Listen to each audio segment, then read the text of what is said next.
Chapter 11. Silence ensued. The Countess looked at her callers, smiling affably, but not concealing the fact that she would not be distressed if they now rose and took their leave. The visitor's daughter was already smoothing down her dress with an inquiring look at her mother, when suddenly from the next room were heard the footsteps of boys and girls running to the door and the noise of a chair falling over, and a girl of 13, hiding something in the folds of her short muslin frock, darted in and stopped short in the middle of the room. It was evident that she had not intended her flight to bring her so far. Behind her in the doorway appeared a student with a crimson coat collar, an officer of the guards, a girl of 15, and a plump rosy-faced boy in a short jacket. The Count jumped up and, swaying from side to side, spread his arms wide and threw them round the little girl who had run in. "Ah, here she is," he exclaimed, laughing. "My pet, whose name day it is." "My dear pet, ma chère, there is a time for everything," said the Countess with feigned severity. "You spoil her, Ilya," she added, turning to her husband. "How do you do, my dear? I wish you many happy returns of your name day," said the visitor. "What a charming child," she added, addressing the mother. This black-eyed, wide-mouthed girl, not pretty but full of life, with childish bare shoulders which after her run heaved and shook her bodice, with black curls tossed backward, thin bare arms, little legs in lace-frilled drawers, and feet in low slippers, was just at that charming age when a girl is no longer a child,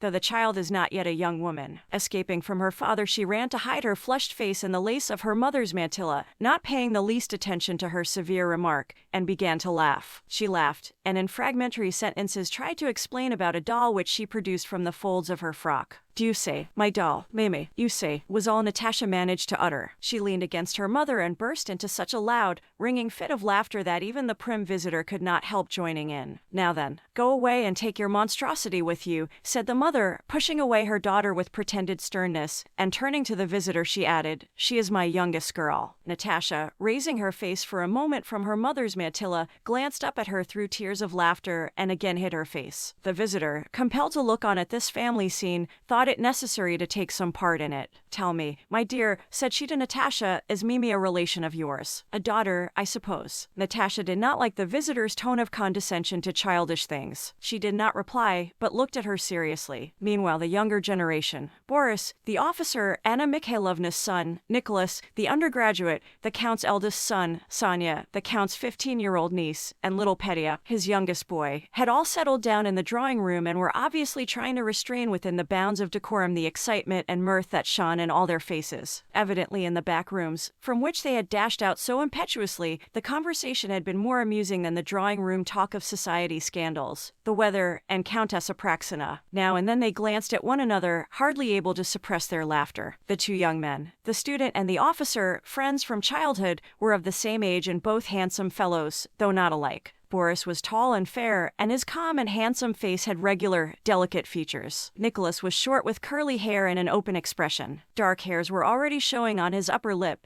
and his whole face expressed impetuosity and enthusiasm. Nicholas blushed when he entered the drawing room. He evidently tried to find something to say, but failed. Boris, on the contrary, at once found his footing, and related quietly and humorously how he had known that doll Mimi when she was still quite a young lady, before her nose was broken, how she had aged during the 5 years he had known her, and how her head had cracked right across the skull. Having said this, he glanced at Natasha. She turned away from him and glanced at her younger brother, who was screwing up his eyes and shaking with suppressed laughter. And unable to control herself any longer, she jumped up and rushed from the room as fast as her nimble little feet would carry her. Boris did not laugh. "You were meaning to go out, weren't you, Mama? Do you want the carriage?" he asked his mother with a smile. "Yes, yes, go and tell them to get it ready," she answered, returning his smile. Boris quietly left the room and went in search of Natasha. The plump boy ran after them angrily, as if vexed that their program had been disturbed.